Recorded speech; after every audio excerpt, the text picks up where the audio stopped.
서론 부분을 보겠습니다. 우리는 지난 시간에 그리스도 안에 있음과 그 복락에 관해 살펴봤습니다. 바울은 하나님의 목적이 지금 이 시대의 모든 불화하고 분리된 각 부분을 그리스도 안에서 재연합시키는 것이라고 선포했습니다. 죄는 세상을 여러 조각으로 나누었으며 온 우주를 여러 분리된 부분들로 나누어 놓았습니다. 하나님께서는 하늘과 땅에 있던 원래의 조화를 회복하고 계십니다. 그는 우리 주 예수 그리스도로 말미암아 그리스도 안에서 원래의 조화를 회복하고 계십니다. 하늘에 있는 것이나 땅에 있는 것이나 다 그리스도 안에서 통일되게 하는 것이 하나님의 목적입니다. 본문에서 사도는 하나님께서 자신의 목적을 이루시는 방식을 다루고 있습니다. 지난 시간에 우리는 두 가지 방식을 살펴봤습니다. 오늘 우리는 이 모든 일들이 우리에게 일어나는 방식을 살펴보겠습니다. 오늘 우리는 그 마음의 원대로에 관해 공부하겠습니다.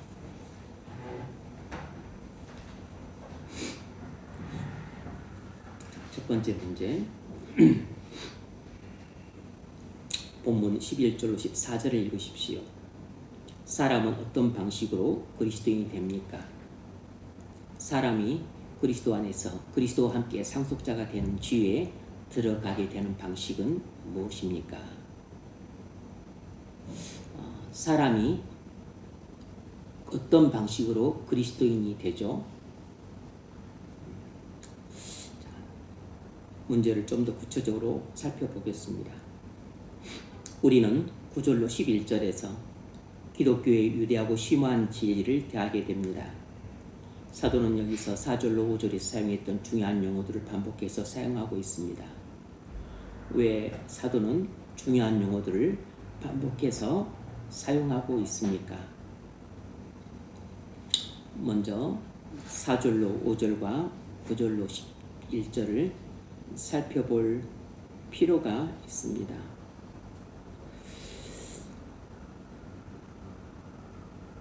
4절로 5절 읽어보세요. 창세전에 그리스도 안에서 우리를 택하사 우리로 사랑 안에서 그 앞에 거룩하고 흠이 없게 하시려고 그 기쁘신 뜻대로 우리를 예정하사 예수 그리스도로 말미암아 자기의 아들들이 되게 하셨으니. 네. 9절로 11절. 그 뜻의 비밀을 우리에게 알리신 것이요 그 기뻐하심을 따라 그리스도 안에서 때가 찬 경륜을 위하여 예정하신 것이니 하늘에 있는 것이나 땅에 있는 것이 다 그리스도 안에서 통일되게 하려 하심이라. 모든 일을 그의 뜻의 결정대로 일하시는 이의 계획을 따라 우리가 예정을 입어 그 안에서 기업이 되었으니. 4절로 5절은 하나님의 계획을 일반적인 관점에서 진술하고 있습니다. 다시 말해서 하나님의 계획을 영혼의 관점에서 바라보고 있어요. 하나님의 계획을 영혼의 관점에서 바라보고 있습니다. 그런데 9절로 11절은 하나님의 계획을 일반적인 관점과 그리고 적용적 관점에서 바라보고 있습니다. 하나님의 계획을 일반적 관점과 적용적 관점에서 바라본다는 것이 4절로 5절과의 차이예요.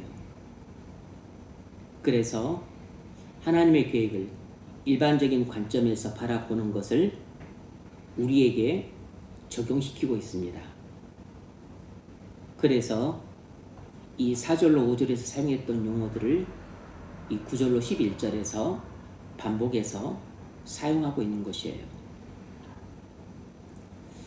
사실상 또 반복하고 있는 중요한 이유는 9절, 10절의 내용을 바울이 11절에서 요약하고 있기 때문입니다.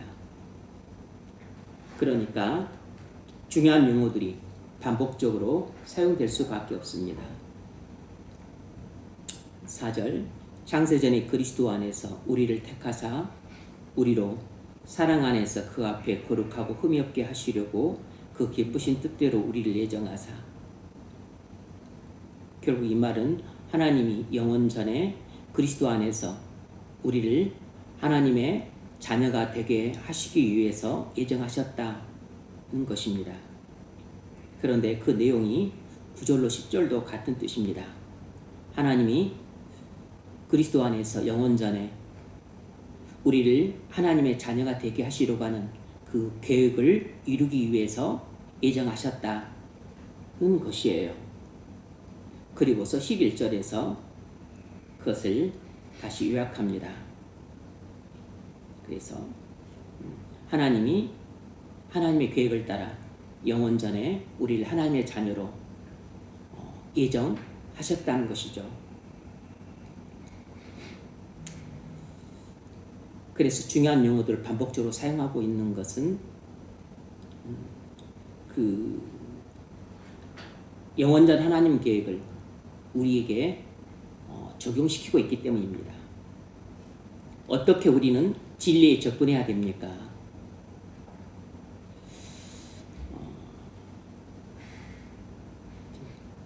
마틴 조스 목사님이 이제 이러한 질문을 던지신 중요한 이유는 이런 내용이 인간이 이해할 수 없는 내용이라서 많은 사람들이 이것을 받아들이지 않기 때문입니다. 이런 내용들이 인간의 이성에는 너무나 터무니없는 내용처럼 들리기 때문에 사람들이 이런 진리에 대해 강한 거부감을 느낀다는 사실 때문에 이렇게 인간이 이해할 수 없고 받아들이기 힘든 진리를 대할 때 우리가 어떤 태도를 취해야 되는가, 이 점을 말하고 있는 겁니다. 그런데 이것은 단순히 불신자들에게만 해당되는 내용이 아니고 교회에 오래 다니고 있는 사람들, 소위 고인물에게도 적용되는 이야기입니다. 불신자들에게 이런 문제도 크게 적용되는 내용이지만 실상 교회 안에서는 고인물들에게 훨씬 더 적용되는 심각하고도 중대한 문제예요. 어떻게 우리는 진리에 접근해야 되는가? 첫 번째로 말하는 것은 이것입니다. 선입관을 갖지 말아야 한다는 것입니다. 선입관을 갖지 말아야 합니다. 우리는 죄의 결과로 다 선입관을 갖고 있습니다. 그래서 우리는 매사 모든 부분을 바라볼 때 항상 선입관을 갖고 바라보고 살아가는 존재들이에요. 그래서 선입관과 우리는 떼야 뗄 수가 없어요. 바리새인들이 대표적으로 선입관을 갖고 그 성경과 진리를 대했던 사람들입니다. 그래서 바리새인들은 선입관을 갖고 또 예수님과 성경을 대했기 때문에 성경은 바리새인들이 생각하기에는 율법을 지킴으로써 구원을 받는다고 그들은 믿고 있었습니다. 이것이 잘못된 믿음이자 동시에 바리새인들이 갖고 있었던 선입관이에요. 그래서 이 선입관을 갖고서 예수님을 바라보니까 예수님이 말씀하시는 내용들이 전부 엉터리로 들렸습니다. 나는 하나님이 보내신 아들 그리스도고 나를 믿어야 구원을 받는다. 이 이야기는 그들 귀에는 처음 들어본 이야기예요. 그래서 예수님이 전하시는 진리를 단호히 거부했고 예수님을 미워했습니다. 더 나아가서 사도들이 전한 예수 그리스도의 복음도 거절했어요. 그것이 바리새인들에게 전혀 이상하지 않았던 것은 그들이 선입관을 갖고 진리를 들었기 때문입니다. 그러니까 누구든지 선입관을 갖고 성경을 읽으면 진리를 제대로 볼 수가 없어요. 누구든지 선입관을 갖고 진리를 들으면 그 진리를 온전히 받아들일 수 없습니다. 이 새로운 가르침이 그들의 선입관과 달랐기 때문입니다. 그러니까 우리가 진리에 접근할 때 가장 중요한 자세는 선입관을 갖지 말아야 된다는 것입니다. 그런데 우리는 이미 선입관을 갖고 있는 사람들이에요. 따라서 이 선입관을 먼저 내려놓고 그 다음에 성경을 봐야 됩니다. 우리는 이미 선입관을 갖고 있기 때문에 나는 선입관이 없어 이렇게 생각하는 사람 자체는 자기 자신을 모르는 거죠. 우리는 다 선입관을 갖고 있는 죄된 존재들입니다. 죄인이라고 하는 것은 죄 때문에 이미 잘못된 그 지식의 편견, 경험의 편견을 갖고 있어서 선입관이 없을 리 없을 수가 없어요. 그런데 성경을 대할 때는 항상 나의 지식으로 인한 편견, 경험으로 인한 편견, 문화적인 편견, 전통적인 전통에 대한 그 편견, 이런 것들을 먼저 접을 줄 알아야 됩니다. 그리고 성경으로 다가가야 돼요. 그런데 이것이 쉬운 일이 아닙니다. 쉬우면 누구나 했죠. 이것이 어려운 일이에요. 때로 어떤 사람들한테는 불가능할 정도로 어려운 일입니다. 선입관에 붙들려서 성경을 듣는 사람들의 4가지 중요한 특징이 있습니다. 선입관에 붙들려서 성경을 듣는 사람들의 특징, 선입관에 붙들려서 설교를 듣는 사람들의 특징은 4가지가 있어요. 첫 번째는 이미 결론을 정해 놓는다는 것입니다. 이게 마음속에 딱 결론을 정해 놓고 자신이 정해 놓은 결론과 다른 이야기는 듣지 않아요. 자신이 정해 놓은 결론과 다른 진리에는 귀를 닫아버립니다. 누가 그런단 말인가 마음속으로 그렇게 생각하겠지만 고인물들 거의 대부분이 다 그래요. 신앙생활을 오래 하면 오래 할수록 그런 사람들이 훨씬 더 그렇습니다.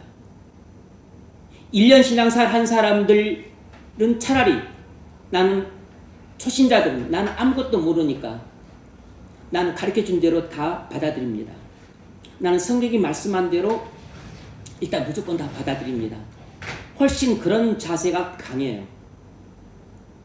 그런데 이것이 10년이 되고 30년이 되고 50년이 되고 100년이 되면 될수록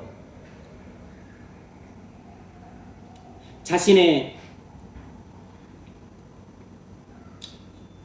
경험으로 인한 그 선입관, 교회 전통에서 나온 선입관, 자신의 왜곡된 지식으로 인한 선입관, 이런 선입관들이 누적이 되어서 그리고서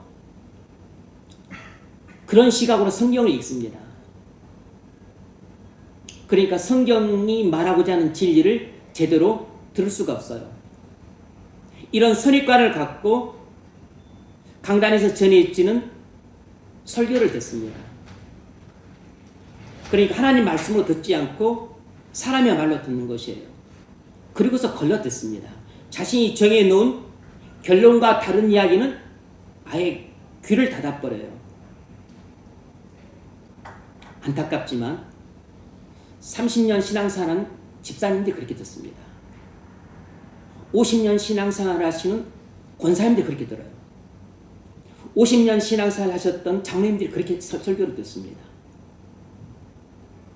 그런데 장로님, 권사님만 그렇게 성경을 읽어 듣는 게 아니고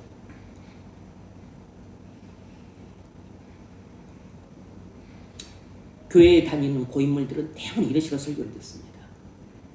그런데 정작 본인은 자신이 이런 식으로 설교를 듣고 있다는 사실은 꿈에도 생각을 못해요.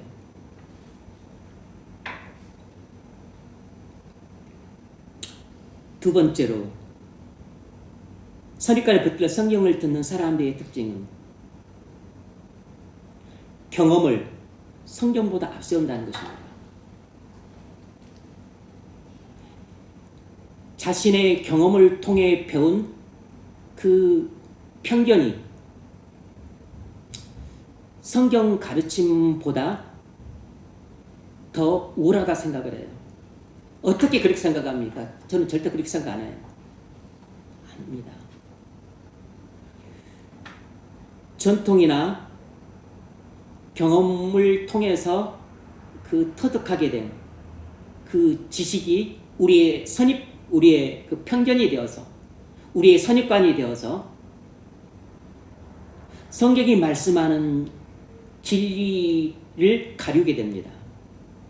목사가 강단에서 전하는 설교를 귀를 막게 돼요. 여러분들이 설교를 듣는 여러분 자세를 곰곰이 생각해 보십시오. 여러분들도 대부분 고인물들입니다. 설교를 계속 그렇게 듣게 되면 고인물은 썩는 것처럼 여러분 마음도 썩어 들어가는 것이에요. 여러분 마음이 썩어 들어가는 악취를 여러분이 성경께서 여러분의 코를 열어주시면 맡을 수 있게 될 겁니다. 세 번째는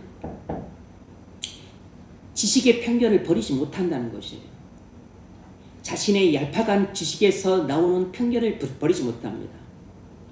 자신의 그 배경에서 나오는 편견, 문화에서 나오는 편견, 그 얄팍한 지식에서 나오는 편견을 버리지 못해요. 거기에 붙들려서 성경의 진리를 판단하기도 하고 목사가 전하는 하나님 말씀도 재단을 합니다. 말을 안 해서 그렇지 가관입니다. 가관.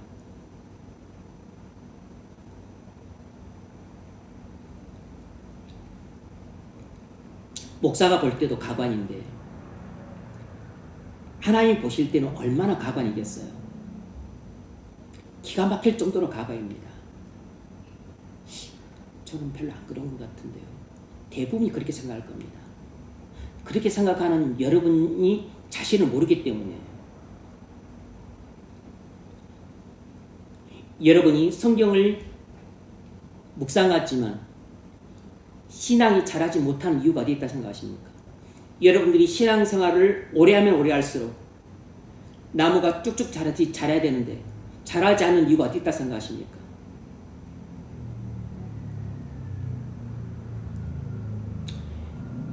그 주된 이유는 여러분도 모르게 여러분 마음속에서 여러분의 눈과 귀를 덮고 있는 선입관 때문이에요. 여러분 산에 올라가면 소나무가 말라 죽고 참나무가 말라 죽고 그리고 밤나무가 말라 죽습니다. 여러분 산에 올라가면 정말 많은 나무들이 말라 죽어요. 왜 말라 죽는 줄 아십니까? 칡넝쿨이 나무를 감싸고 올라가는데 나무들의 숨통을 조여요. 그래서 한 그루가 아닙니다. 처음에는 여기서 시작을 했다가 주변 사방으로 펴져요. 그래서 많은 밤나무가 말라 죽고 소나무가 말라 죽고 참나무들이 말라 죽어요.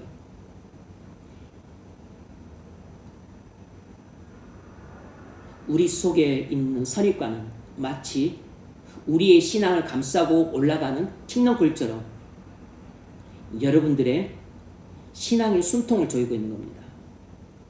선입관은 소나무를 타고 올라오는 칡넝쿨처럼 여러분의 신앙의 나무를 타고 올라가는 칡넝쿨 같아서 여러분의 숨통을 조여요. 여러분이 스스로 깨달을까요? 천만에요. 나이 50대 될 때까지 못 깨닫습니다. 60대 될 때까지 못 깨달아요. 70대 될 때까지 깨달은 사람 잘 못 봤습니다.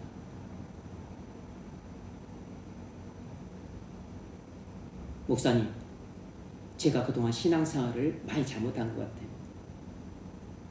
저는 제가 갖고 있던 선입관이 제 신앙의 목을 이렇게 조인 줄 몰랐습니다.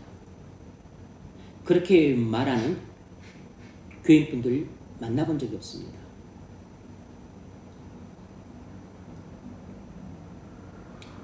네 번째는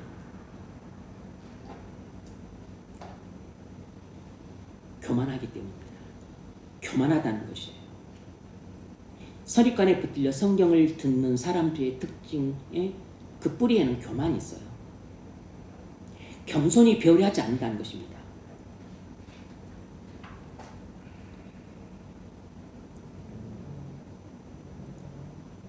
겸손하다면 성령의 역사에서 지금 뭐가 문제인지를 성령께서 일러주셨을 겁니다. 성령께서 일러주셨을 때 귀가 열려있기 때문에 그것을 들었을 것이에요. 그런데 고인물들의 특징은 내가 성경은 잘한다.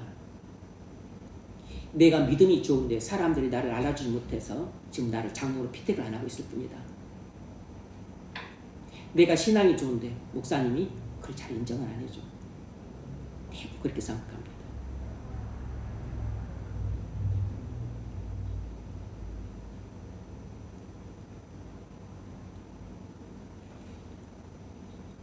많은 경건한 사람들이 이런 태도로 진리에 접근했어요.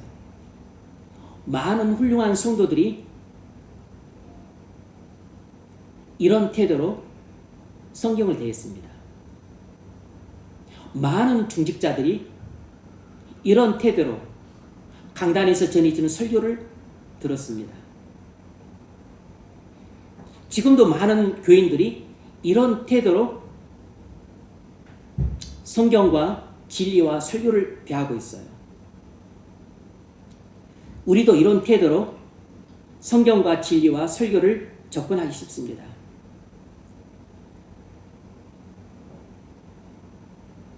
대부분은 선입관에 사로잡혀 진리를 듣고 있기 때문에 진리를 듣고 나서 곧바로 아멘 하고 믿음으로 화답하지 않고 즉시로 무릎을 꿇지 않는 것이에요.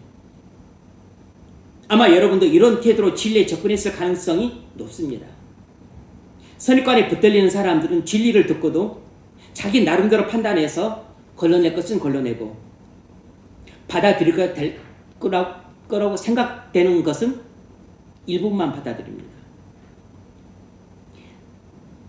많은 사람들이 설교를 들을 때 그것을 있는 그대로 통째로 받아들이지 않고 본인이 가지고 있는 선입관이라고 하는 칼을 갖고 그리고 또 본인도 모르는 편견이라고 하는 칼을 갖고 그리고 이 선입관과 편견이라고 하는 이 양날의 칼을 갖고 설교를 난도질을 합니다.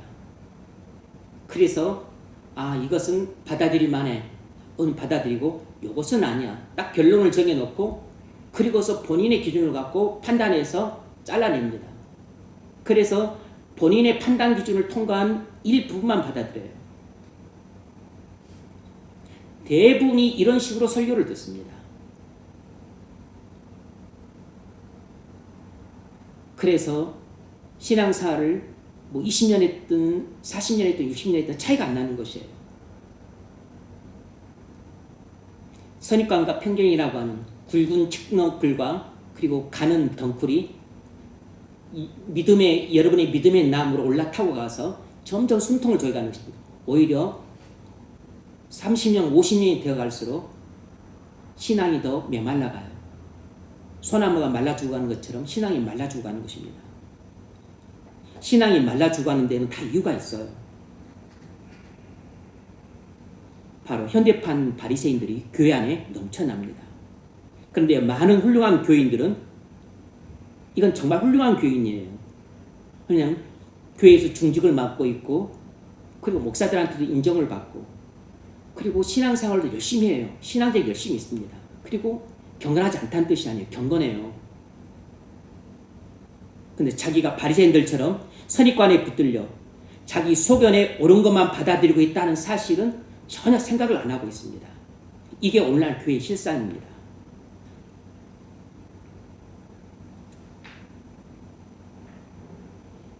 여러분들의 믿음의 나무에는 선입관이라고 하는 칡농쿨이 타고 올라가서 여러분의 숨통을 조이고 있다는 사실을 아십니까? 여러분은 그저 경건생활만 열심히 하면 신앙이 자랄 거라고 생각들을 해주죠. 그런데 생각처럼 신앙이 잘 자라지 않는 것에 대해서 의문을 품을 겁니다. 근데 여러분이 모르는 것을 목회자들은 많은 경우 알아요. 뭐가 문제가 있는지를 알지만 말 안 합니다. 왜냐하면 어차피 말해도 안 받아들일 걸 뻔히 아니까.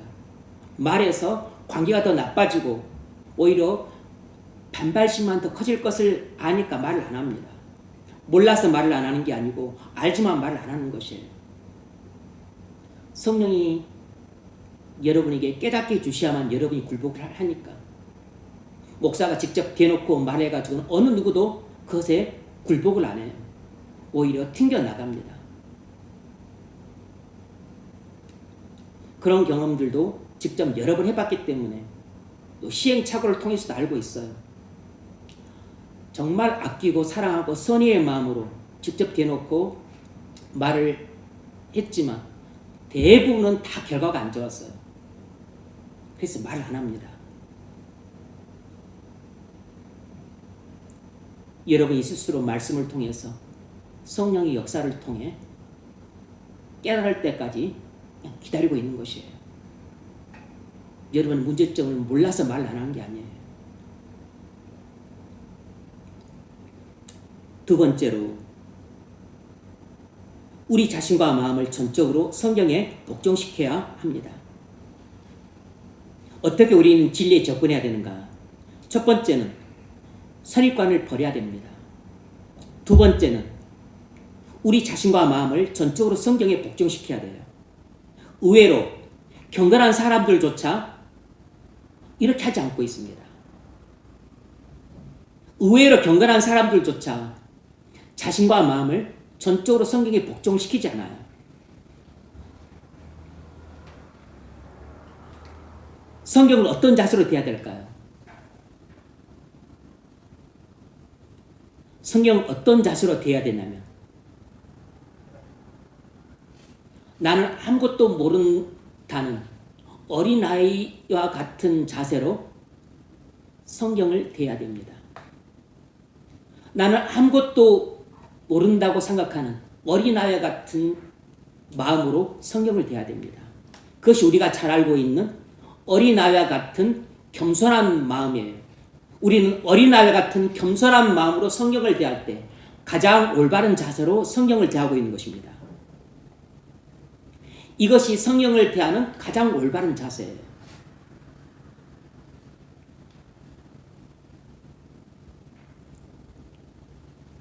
여러분은 성경을 대할 때 나는 아무것도 모른다는 이 어린아이와 같은 겸손한 마음으로 성경을 대하나요?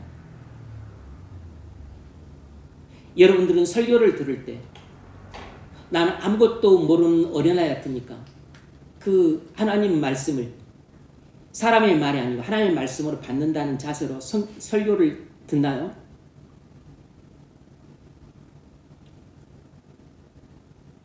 설교하고 성경과 설교가 똑같습니까? 물론 똑같지 않죠. 그러나 원천적으로는 근본적으로는 설교는 성경을 풀어서 전하는 말씀이니까 성경은 그 자체가 하나의 말씀이고 설교는 성경을 풀어서 전하는 하나님 말씀이에요. 연약한 인간의 오류가 담겨 있습니다. 오류가 있지만 오류가 있는 하나님 말씀이에요. 근본적으로 똑같은 것입니다. 성경은 오류가 없는 하나님 말씀이고 설교에는 일부분 오류가 있을 수 있는 하나님 말씀입니다.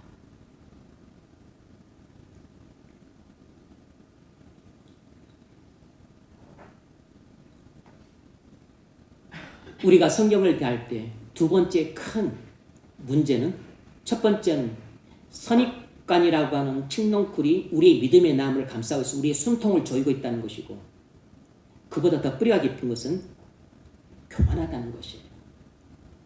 겸손한 마음을 상실했다는 뜻입니다.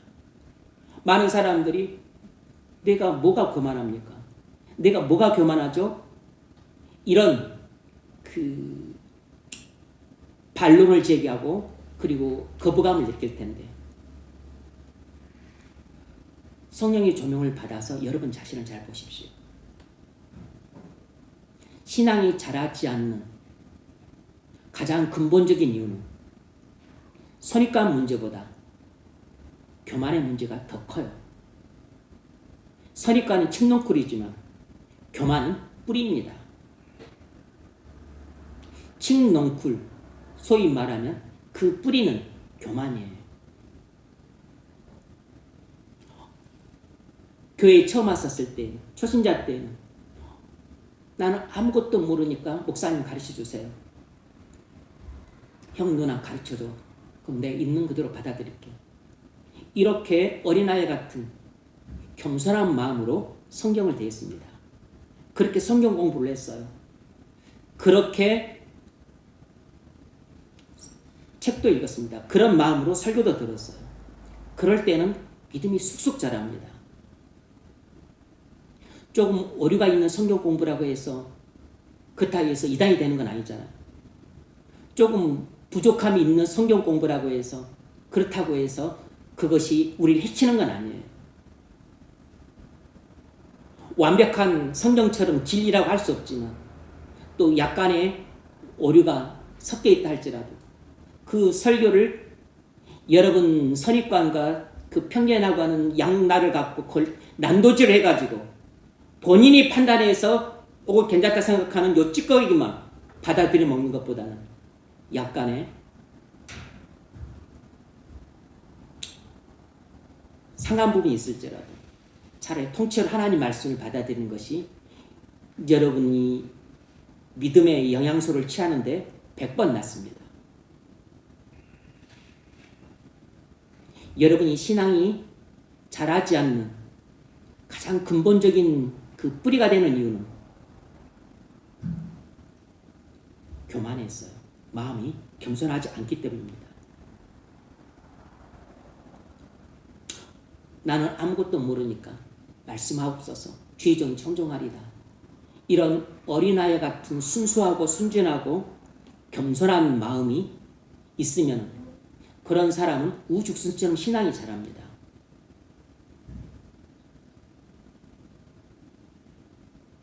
두 번째로 성경을 어떤 자세로 읽어야 될까요?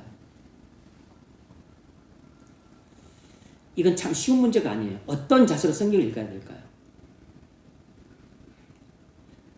내가 성경을 읽고 해석하는 것이 아니라 성경이 내게 말하도록 읽어야 합니다.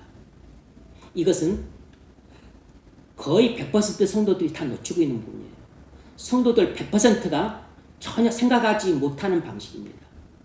내가 성경을 읽고 해석하는 것이 아니라 성경이 내게 말씀하시도록 읽어야 돼요. 우리가 성경을 읽을 때 우리 생각이 주입되어서 읽는 것이 아니라 성경이 우리에게 말하도록 읽어야 됩니다. 대부분의 경우는 우리가 성경을 읽고 나서 내가 가지고 있는 선입관과 편견과 지식의 편견을 가지고서 내가 성경을 해석합니다. 100% 다 그래요. 그런데 그것이 많은 경우 문제가 됩니다. 왜냐하면 성경을 내 선입관과 편견에 따라서 해석을 하기 때문에. 설교도 이런 식으로 듣습니다. 내 생각이 주입되어서 설교를 걸러듣는 것이에요. 내 생각이 주입되어서 설교를 판단하는 겁니다. 내 생각이 주입되어서 설교를 재단해요. 그러니 설교를 난도질하는 것입니다. 그리고서 본인의 기준을 통과했다 생각하는 찌꺼기만 받아들여요. 그래 영양실조 걸리는 것이죠. 무슨 말이냐면 우리는 이미 가진 선입관에 입각해서 성경을 해석하기 쉽기 때문에 그 선입관을 내려놔야 됩니다. 우리는 이미 죄인이라 다 선입관을 갖고 있는데 이 선입관에 입각해서 성경을 해석하기 쉬워요. 그런데 선입관을 내려놓고 성경을 해석을 해야 됩니다. 선입관을 내려놓고 내가 성경을 해석하는 것이 아니고 성경이 내게 말씀하도록 그 성령의 음성에 귀를 기울여야 돼요. 이 성경을 통해서 보이지 않는 행간의 진리를 또 문맥 속에 담겨있는 진리를 성령이 내게 말씀하시는 것을 청종하고자 하는 마음으로 성경을 읽어야 돼요. 이게 보통 쉬운 게 아닙니다. 설명하기도 어렵지만 실천하기는 100번 1000번 어려워요. 그래서 마틴 조이스 목사님도 지극히 어렵다 그랬어요. 이는 지극히 어려운 일이지만 이것이 성경을 읽는 올바른 자세라고 말했습니다. 그러니까 본인 자신도 실천하기 어렵다는 뜻이에요.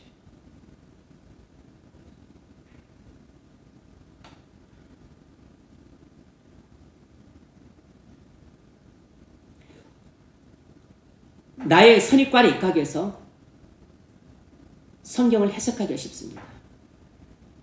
그러면 내가 성경을 읽고 묵상하면서 내가 다 왜곡되게 그걸 해석하고 받아들이는 것입니다. 주석의 도움을 받으면 된다고 생각하기 쉽지만 안 받는 것보다는 훨씬 나을 수 있습니다. 근데 주석이 모든 걸 다 해결해 줄 수는 없어요.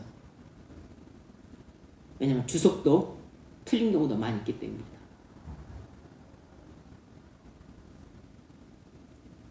성경이 우리에게 말씀하는 바를 겸허히 듣는 자세로 성경을 읽어야 합니다.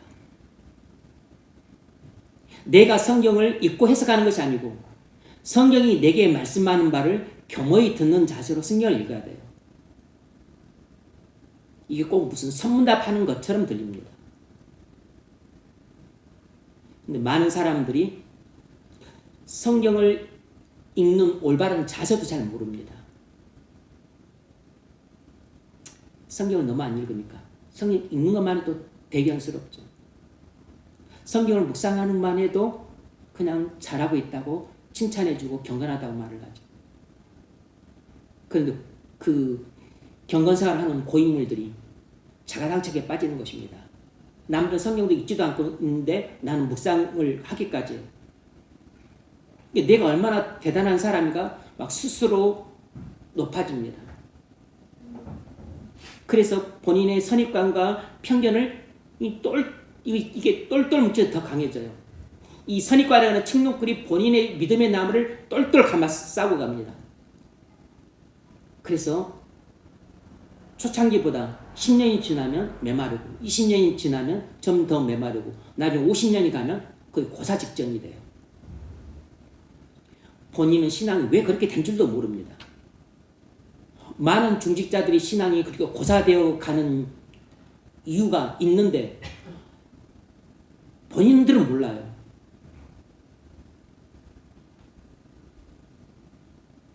목사들은 제3자니까 멀찍이 떨어져서 보니까 그게 보입니다. 그리고 또 특히나 좀 떨어져서 있는 사람들은 그걸 알아요. 보이지만 그 말을 합니까? 알지만 그 말을 할 수 있냐고. 받아들이지도 못해요.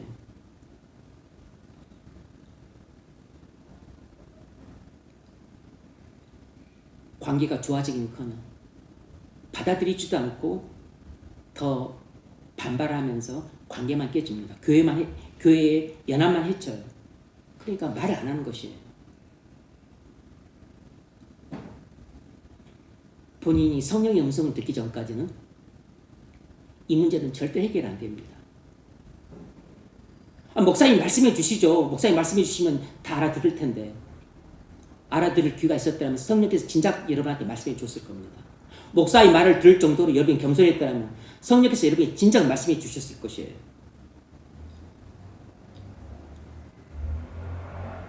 이것은 우리 모두가 안고 있는 문제일 뿐만 아니고 이미 앞서서 길을 걸어갔던 믿음의 선배들이 다 안고 있었던 문제입니다. 여러분 그렇지 않나요? 초창기 신앙보다는 10년 후에, 그리고 10년보다는 20년 후에, 20년보다는 30년 후에, 30년보다 50년, 50년보다는 70년 후에 신앙이 점점 아름답게 자라고 나무가 쑥쑥 커가고 꽃들이 피고 열매가 많아야 되잖아요. 그게 당연한 이치잖아요. 근데 안 그래요. 실제로는 안 그래요. 신앙생 50년, 70년 해보십시오. 겸손한 사람 보셨습니까? 있으면 되돌아보십시오.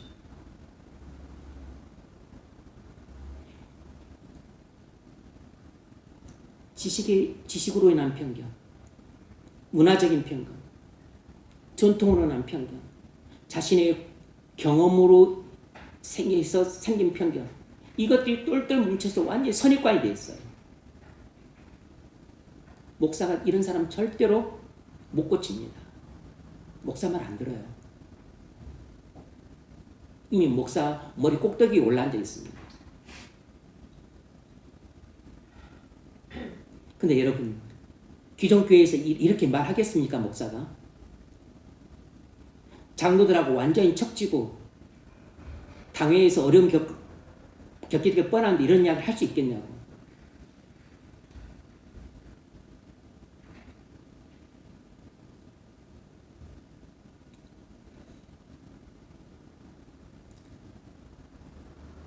내가 선입관을 갖고 성경을 해석하는 것이 아니고 성경이 내게 말씀하시는 것을 듣는 자세로 성경을 읽어야 됩니다.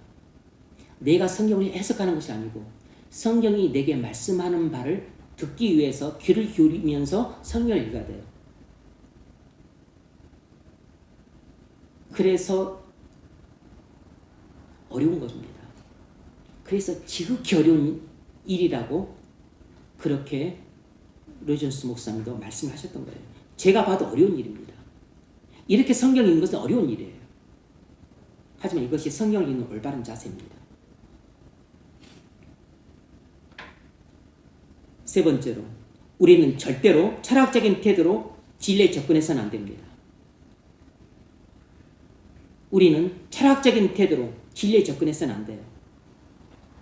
하나님께서는 이렇게 하는 것이 바른 것이다. 선입관이 뚜렷합니다. 하나님이 이런 식으로 행동하지 않으신다면 우리는 하나님을 공정하다 말할 수 없다. 하나님은 이런 식으로 행동해야 돼. 선입관을 넘어서서 아주 자신의 철학적인 태도를 고집하고 있는 것입니다.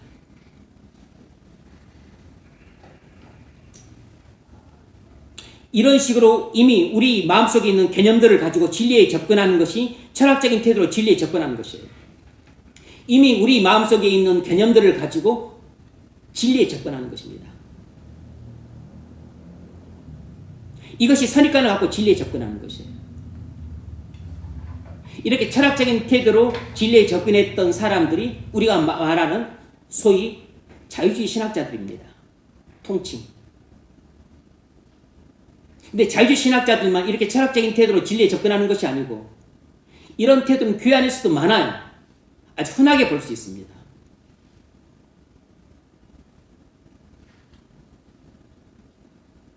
제가 예전에 고등부 교사할 때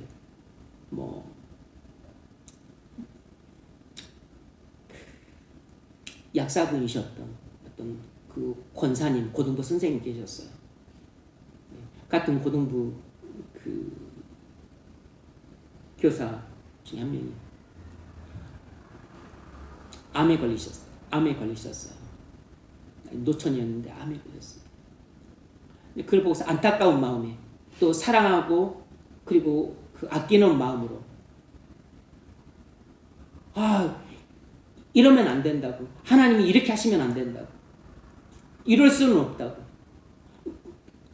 이러면 이렇게 해서 우리 이 귀한 인재를 잃으면 이건 하나님께 손해라고. 하나님이 이렇게 하시면 안 된다고. 이것은 하나님께 손해라고. 그 마음은 10분 다 이해를 하지만 완전히 잘못된 태도입니다. 자기 마음속에 있는 그 신정론을 갖고 하나님의 행위를 판단하고 있는 것이에요.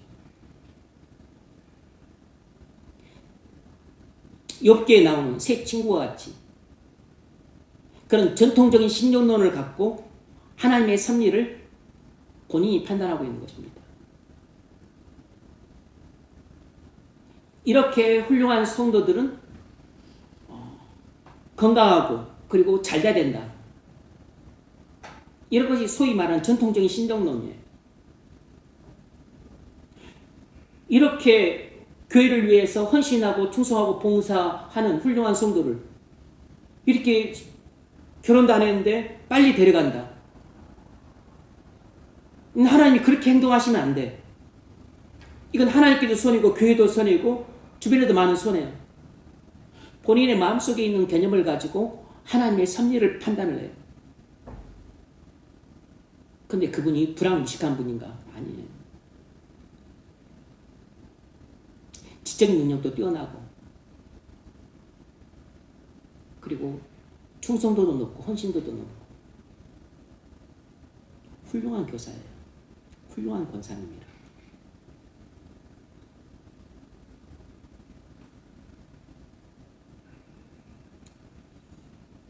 이런 것이 철학적인 태도로 진리에 접근하는 모습인데 그것도 궁극적으로는 선입관을 갖고 진리에 접근하고 있는 것입니다. 실상 그 마음의 뿌리에는 뭐가 있냐면 교만이 잘 잡고 있어요. 그 뿌리에는 교만이 있습니다. 겸손한 사람이라면 절대로 그렇게 말하지 않아요. 왜냐하면 그 정도의 섭리를 우리가 이해 못할 것도 아닙니다. 그런데 본인이 이해할 수 없는 하나님의 섭리라고 해서 그에 대해서 본인 마음속에 있는 개념을 갖고 하나님의 섭리에 대해서 이러쿵 저러쿵 말하는 것은 그 자체가 교만한 것이에요.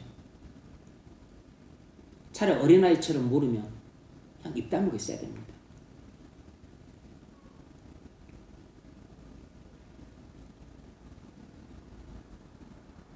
이것이 하나님의 계시를 반대해서 자신의 뜻과 생각을 주장하는 철학자들의 태도였습니다. 많은 사람들이 이런 식으로 행동을 하고 있습니다. 하나님의 계시를 자신의 뜻과 생각에 비추어서 판단하는 것이에요. 그래서 자유주의 신학은 철학적인 신학입니다.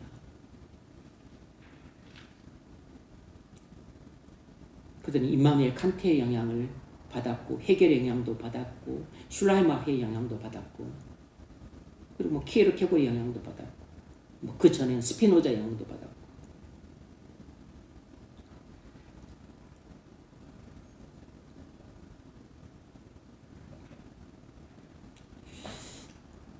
그 자유주의 신학자들은 그랬죠. 나는 성육신의 개념을 이해할 수 없어.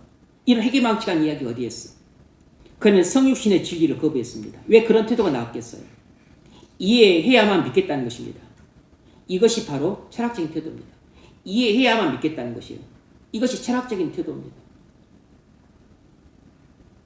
이런 경우는 역사적으로 흔해 빠졌습니다.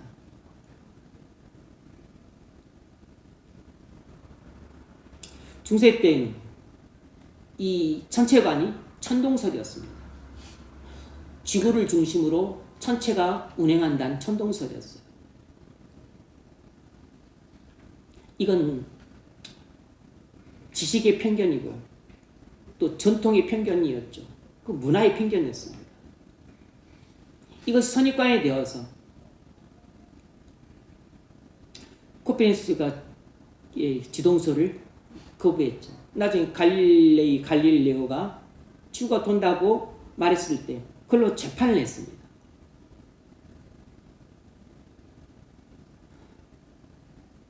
선입관에 붙들려 있으니까 성경이 말하고 있는 진리에 대해서 이해를 못했어요.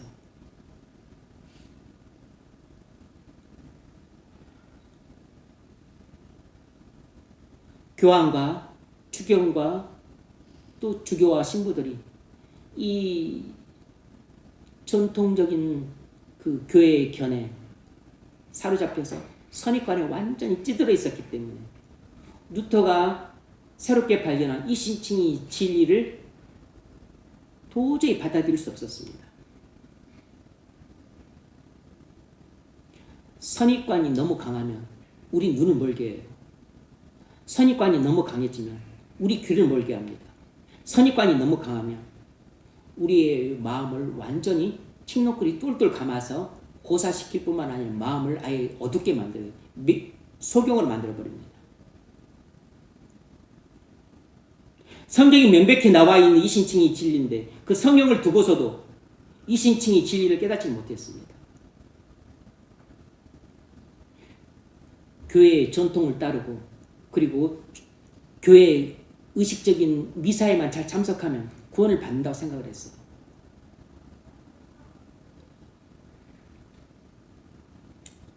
네 번째로 우리 마음을 성경에 복종시키는 것이 가장 중요한 일입니다. 우리 마음을 성경에 복종시키는 것이 가장 중요한 일이에요. 이것이 사활을 좌우하는 일입니다. 철학적으로 생각해서는 안 돼요. 선입관에 붙들려서 생각해서는 안 됩니다. 우리는 우리가 이해할 수 없는 것을 대면하고 있다는 사실을 알아야 됩니다. 성경에 나온 진리는 우리가 이해할 수 없는 것들이에요. 우리가 믿기 전에는 이해할 수 없습니다. 믿어야만 이해가 되는 것이에요. 성경에 게시된 진리 중 상당수는 이해되지 않습니다. 기독교 진리는 받아들이는 것이지 이해하는 것이 아니에요. 여러분, 성경의 진리는 무조건 받아들이는 것이지 이해해서 받아들이는 것이 아닙니다. 여러분이 성경에 나오는 진리를 이해해서 받아들이려고 하면 받을 수 있는 진리가 거의 없어요. 성경에 나와 있는 진리는 무조건 받아들이는 것입니다. 그리고 받아들이고 나면 그 다음에 이해가 되는 것이에요. 우리는 진리를 이해하려 해서는 안 되고 받아들이려 해야 됩니다. 왜 그렇죠? 우리가 하나님의 마음을 지어볼 수 없기 때문입니다. 우리가 성경의 모든 진리를 다 이해할 수 없기 때문에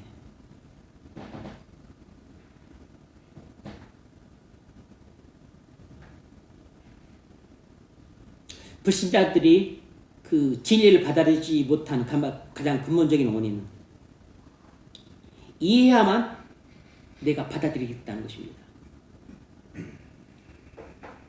이해해야만 받아들이겠다는 것이에요. 그래서 평생 불신자로 남는 것입니다.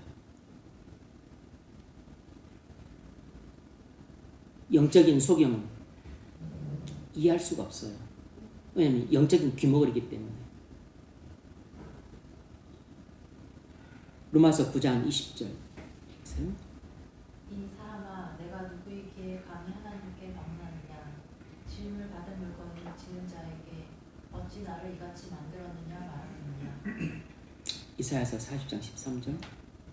누가 여호와의 영을 지도하였으며 그의 모사가 되어 그를 가르쳤으리라. 하나님 비밀이 얼마나 넓고 깊은지 우리는 그것을 절대로 알 수가 없습니다. 하나님 말씀은 무조건 받아들이는 것이에요.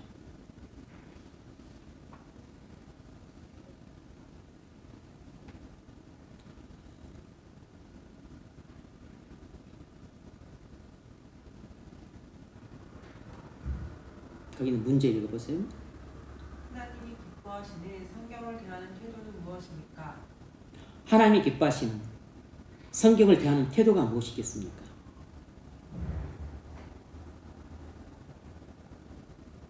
우리 선입관을 내려놓고 겸손히 하나님 말씀을 받아들이는 마음입니다.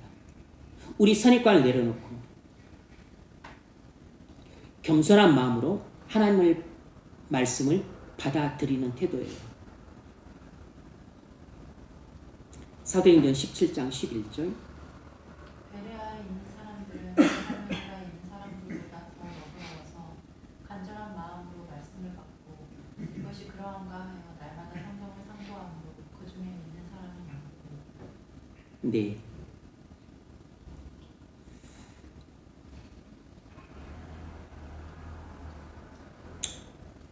베네아 사람들이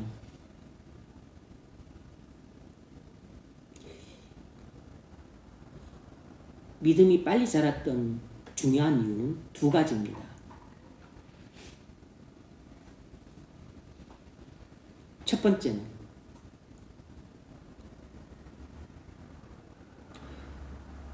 겸손한 마음으로 하나님 말씀을 있는 그대로 받아들였다는 것입니다. 그것을 말해주는 것이 베네아 사람들은 데살로니가 사람들보다 더 너그러워서 간절한 마음으로 말씀을 받고 이것입니다.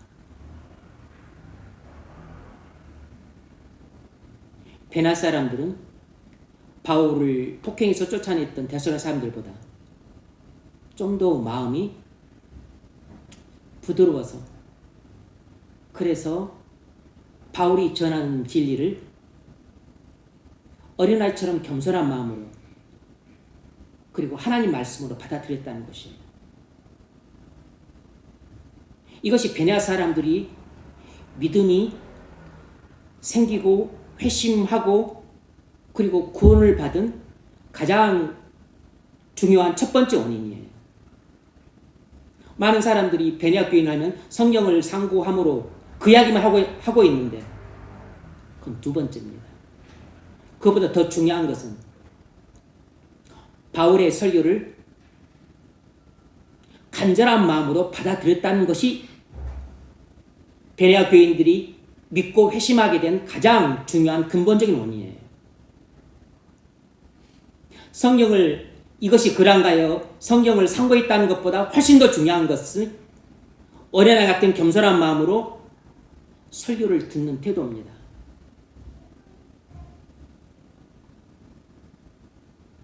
그리고 나서 그 다음에 후의 행동이 후의 행동. 먼저는 베네아 교인들이 바울의 설교를 어린아이 같은 겸손한 마음으로 듣고 하나님의 말씀으로 받아들였어요. 그리고 그 후에 이것이 정말 그런가 해서 구약 성경을 살펴보고 이것이 진리임을 확인했다는 것이에요.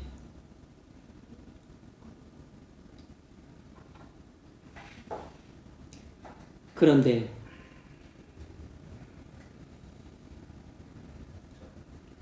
여러분도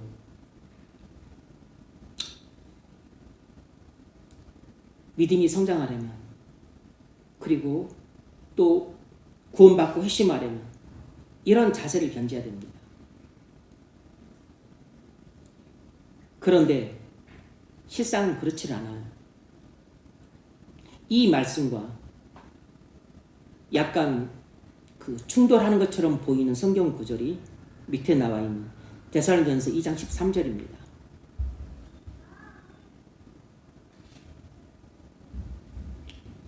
너희가 우리가 전하는 말씀을 사람의 말을 받지 아니하고 하나님의 말씀을 받음이니 진실로 거라하다. 이 말씀이 믿는 자 속에서 역사하느니라.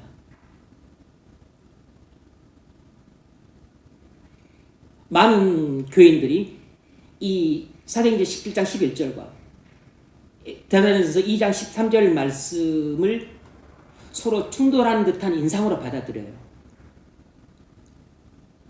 아닙니다. 두 말씀은 적용하는 케이스가 달라요. 사도행전 17장 11절 말씀은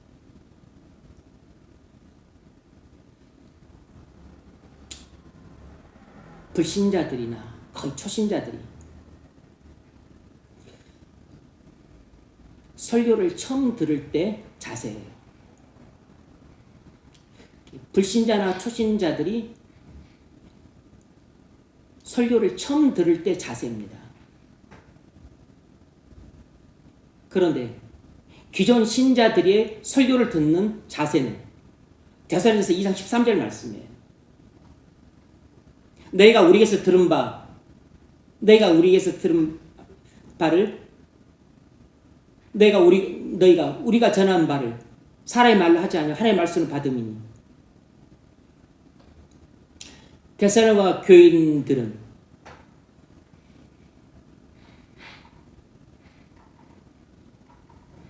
바울 일행이 전하는 설교를 사람의 말로 듣지 않고 하나님의 말씀을 받았어요. 그 특징이 뭐죠? 이미 그들은 바울의 설교를 듣고 믿었어요. 진림을 알았습니다. 그리고 또 상당수는 회심을 했어요. 그래서 그들이 사도 바울이 전하는 설교를 들을 때 그들이 보여준 일관적인 태도는 사람의 말로 하지 않냐고 사람의 말로 받지 않고 하나님의 말씀을 받았다는 것입니다. 그러니까 기존 교인들이 강단에 전해지는 설교를 들을 때는 먼저는 사람의 말로 받아서는 안 되고 하나님의 말씀을 받아야 됩니다. 만약 여러분이 강단에서 전해지는 설교를 이것이 그러한가 성경을 상고하는 자세로 먼저 듣는다면 여러분은 절대로 설교를 통해서 은혜 받을 수 없습니다. 그리고 그것은 설교를 듣는 성도의 자세가 결단코 아니에요. 많은 주제 넘은 교인들이 설교를 들을 때 이것이 과연 그러한가 성경을 상고하는 자세로 듣는다는 빌미로 본인의 선입관으로 재단을 합니다. 본인의 편견으로 난도질을 해요. 본인의 왜곡된 지식의 편견, 경험의 편견, 배경의 편견, 전통의 편견, 이런 편견으로 똘똘 뭉친 선입관의 그 잣대를 갖고 칼을 갖고 난도질하며 들었습니다. 목사의 설교 옳고 그름을 본인이 성경을 통해서 이거 옳다 그러다 판단할 수 있으면 본인이 설교를 해야지, 본인이 가르쳐야지 뭐하러 앉아 듣습니까? 완전 적용을 잘 못해요. 두 말씀이 무슨 차이가 있는지도 잘 구분을 못합니다.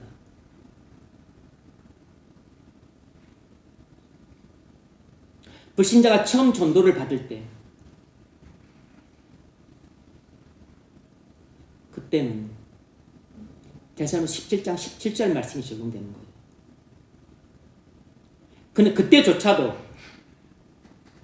일단 전해주는 복음 설교를 어린아이처럼 겸손한 마음으로 하나님의 말씀을 받아들여야 됩니다. 간절한 마음으로 받아들여야 돼요. 그리고 나서 그 다음에 이것이 정말 진리가 맞는지 성경으로 검증을 해야 됩니다.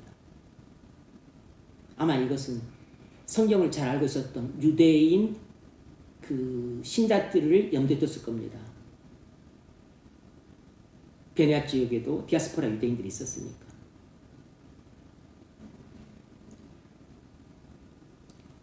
기존 교인들이 해당되는 이야기는 데살로니가서 2장 13절 말씀이에요. 여러분들은 설교를 들을 때 사람의 말로 받아서는 안 되고 하나님의 말씀을 받아야 됩니다. 그리고 나서 이상한 부분이 있다 생각이 되면 그 다음에 성경으로 이것이 그러한가 상고를 해봐야 됩니다. 그 다음에 뭔가 이거 잘못됐다, 이건 아니다 싶은 것이 있으면 성경으로 그 다음에 검증을 하는 것이에요. 그런데 많은 교인들이 일반적으로 설교를 듣는 태도는 무엇이냐면 선입관을 갖고 설교를 듣습니다. 그래서 이것은 맞네, 받으려, 이건 아니야. 본인이 혼자서 다 판단합니다. 혼자서 다 재단해요. 그리고 본인이 가지고 있는 그 편견의 칼을 갖고 난도질을 합니다. 그 난도질을 통과한 것, 그리고 일부 찌꺼기만 받아들여요. 그러니까 갈수록 신앙이 고사되어 가요. 신앙이 갈수록 메말라가고 생기를 잃어버리고 수분을 잃어버리고 영양분을 잃어버리고 점점 말라 비틀어져 갑니다. 나중에는 거의 죽은 나무 방불한 그 고사목 같은 신앙이 되는 거예요. 신앙생활 50년, 70년 했는데 나 연세가 70, 80, 90대 장로님들 중에 연세는 드셨지만 신앙의 나무가 하늘 끝에 닿을 정도 신앙이 자라고 가지가 무성하고 꽃이 피고 열매가 주렁주렁 달리는 그런 분들 여러분 보셨습니까?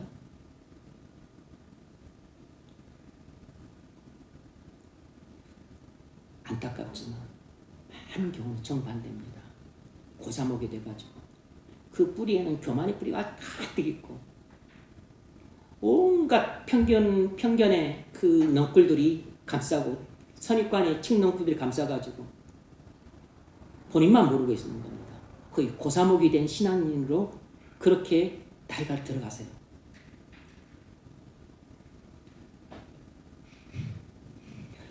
왜 그럴까요? 성경을 듣는 자세가 잘못되었기 때문입니다. 설교를 듣는 태도가 완전히 삐뚤어졌기 때문에 성경 말씀도 제대로 이해를 못하고 무엇보다도 성경 말씀 제대로 적용할 줄도 모릅니다.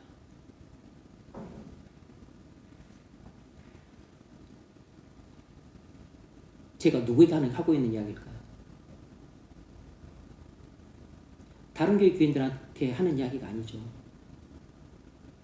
제 자신에게 하는 이야기지만 여러분한테 하는 이야기입니다.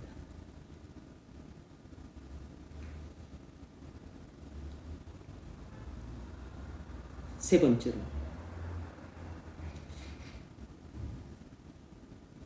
그러므로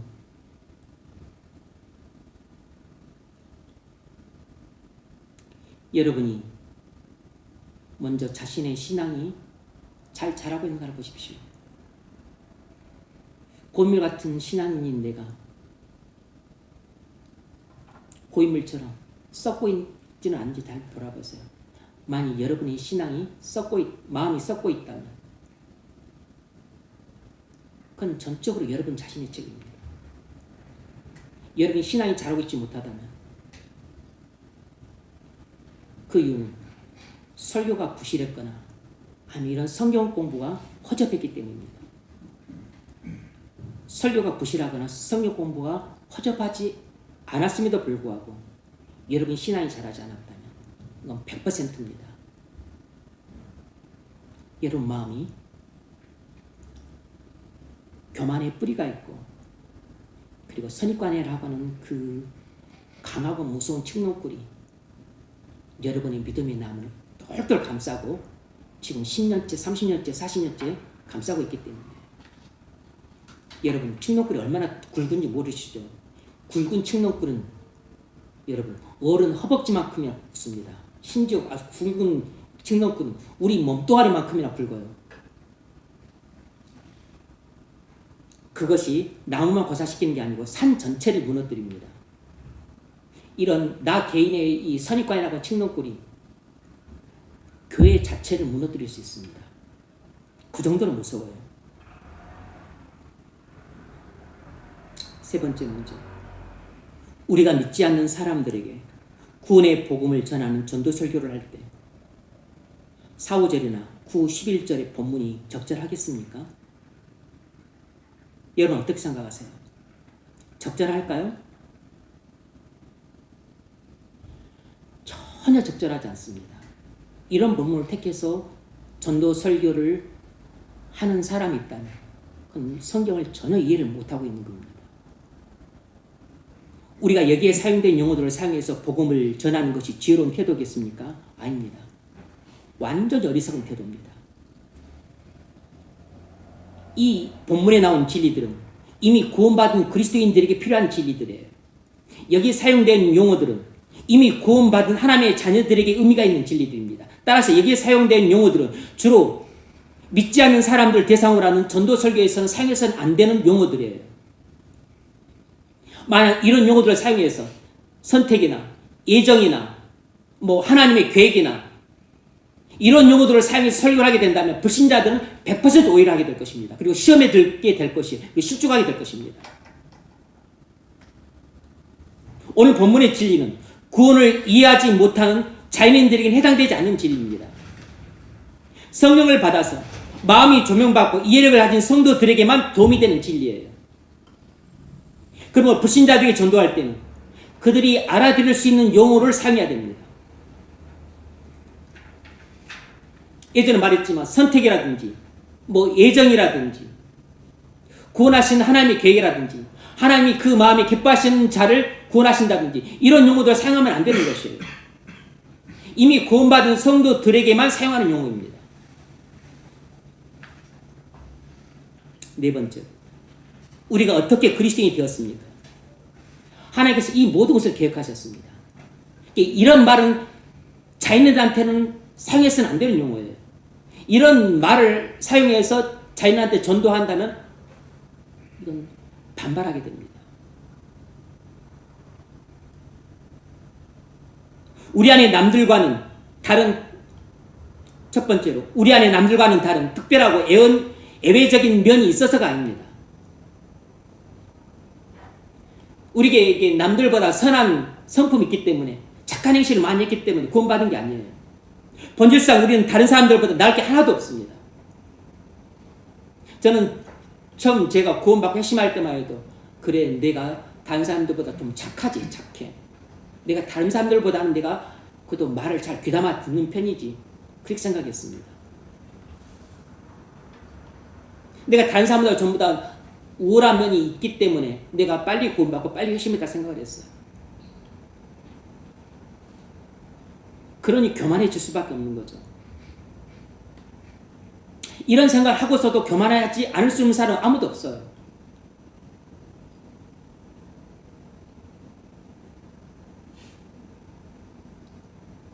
이런 생각을 순영아 갖고 있었는데 그 이유는 복음과 진리를 제대로 듣고 배우지 못했기 때문입니다. 성경은 꾸준히 읽고 묵상하고, 묵상도 오랜 시간에 했어요. 책도 꾸준히. 근데 스스로 터득하는 데는 한계가 있어요. 교회에서 목사님의 복음 설교를 듣고 진리의 가르침을 받으면 내가 10년 동안 할 것을 한날 한시에 다 깨달을 수 있기도 해요. 근데 한날 한시에 깨달을 수 있는 것도 내가 10년 동안 읽고 묵상해도 못 깨닫는 경우도 허다합니다. 10년 동안 읽고 묵상해도 못 깨닫는 것은 한 번의 설교를 통해서 깨달을 수 있고 한 번의 성경 공부를 통해서 배울 수 있는 것이, 그것이 교회에서의 듣는 설교고 교회에서 배우는 성경 공부예요.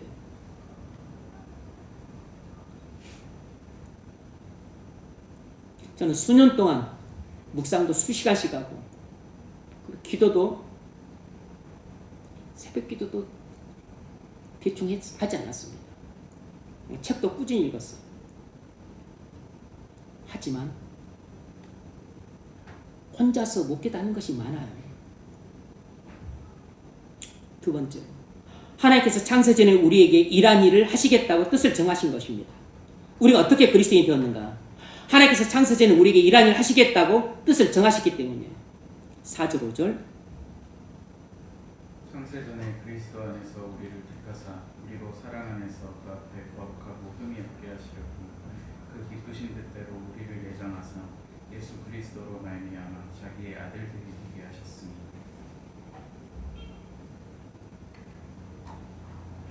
창세전에 하나님께서 그리스도 안에서 우리를 택하셨기 때문입니다.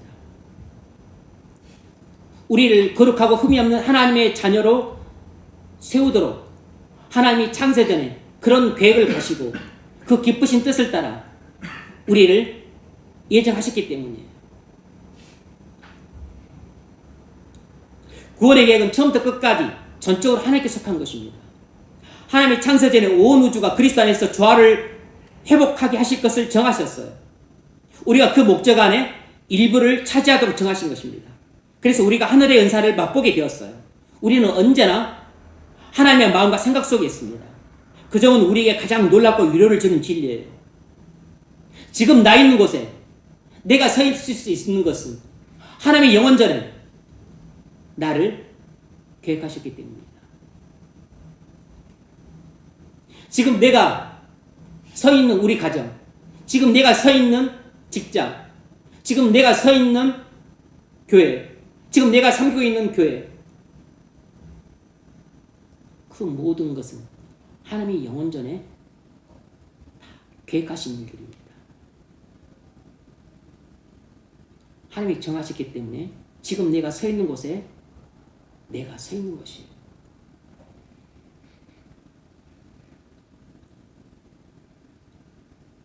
그럼 이따가 내가 그럼 지옥에 가면 어떡하죠? 그럴 리가 없습니다. 하나님이 창세전에 나를 사랑하사 그 깊으신 뜻대로 나를 구원하시기로 정하셨다면 반드시 하나님이 책임을 지시고 저 완성된 하나님 나라에 들어가도록 하나님이 인도하시고 보호하시고 공급해 주십니다. 이 점을 빌립보서 1장 6절에서 말했습니다. 보세요. 너희 안에서 착한 일을 시작하시니까 그리스도 예수의 날까지 이루실 줄을 우리는 확신합니다. 아멘. 여러분은 자신이 왜 그리스도인이 되었다고 생각하십니까? 다른 사람보다 마음이 겸손하기 때문에 생각을 하세요?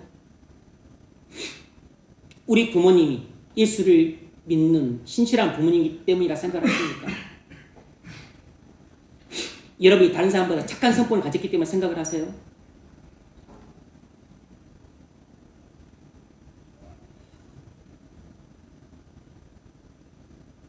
여러분 안에는 여러분이 구원받은 것에 대한 어떤 원인도 없습니다. 여러분이 구원받은 원인은 전적으로 하나님의 그 마음의 원에 있습니다. 하나님이 여러분이 기뻐하셔서 그 마음에 원하셔서 창세전에 여러분을 하나님의 자녀로 구원하기로 예정하셨기 때문이에요. 말씀을 맺겠습니다. 오늘 본문은 우리가 그리스도인이 된 이유를 설명해 주고 있어요. 본질상 우리는 세상 사람들과 나을 게 하나도 없습니다. 야곱이 에서보다 나은 게 하나도 없었어요. 오히려 에서가 야곱보다 훨씬 더 남성적이고 훨씬 더 마음도 너그럽고 착했어요. 훌륭하게 했습니다. 야곱은 교활한 사람이었어요. 속이기를 잘했습니다. 사기꾼이었어요. 하지만 하나님은 야곱을 구원하셨습니다.